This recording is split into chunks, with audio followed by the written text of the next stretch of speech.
Pope, who said, "For forms of government, let the fool contend. What is best for the people is simply best."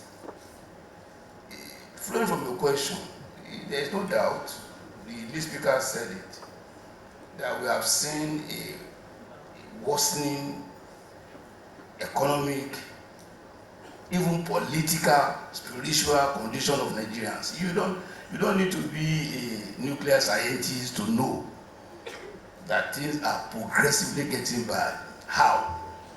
Smaller percentage of Nigerians are now prosperous. It's not as if there is no prosperity, but it's reducing and reducing. And when I was born, and at my development, all these were development, wealth was not as limited to a few number of Nigerians as it is today.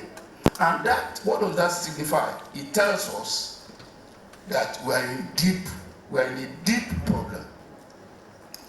You see, as to physical sciences are very exact, but social sciences reflect the condition of the people, and that's why it's not exact.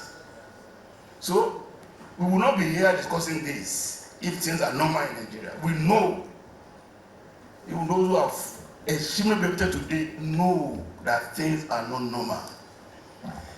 And in addressing it, as far as I'm concerned, I will not be as rigid as Dr. Bugaji.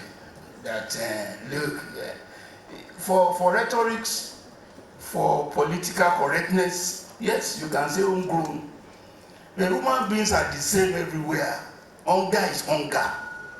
Poverty is poverty. So, a bad system is a bad system. Whatever does not give the appropriate opportunity or right to people will be resisted, no matter what you do to prevent it. He mentioned that he mentioned military rule, he mentioned political system, he failed to mention revolution.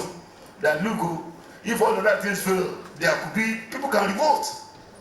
So if you are conscious of all of this, and we know the consequences of things getting out of hand, it will interest us to see how best to govern ourselves to ensure that our people, and you said it in passing, that the primary responsibility of every government is the welfare and security of the people.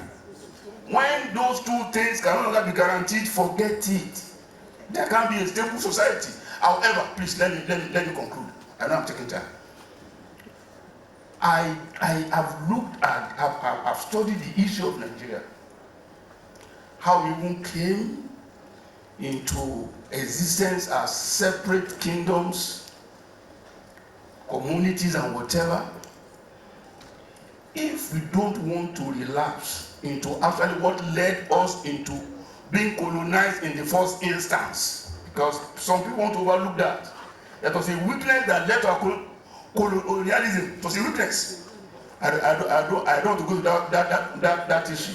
If you are strong enough, we would never have been colonized. So we were not strong enough, and that was what led to our own being dominated by others.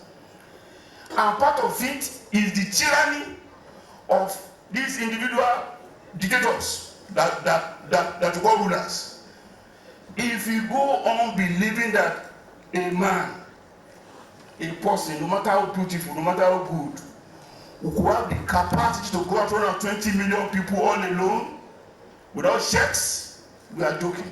So, but by that consideration alone, I am opposed to executive system of government.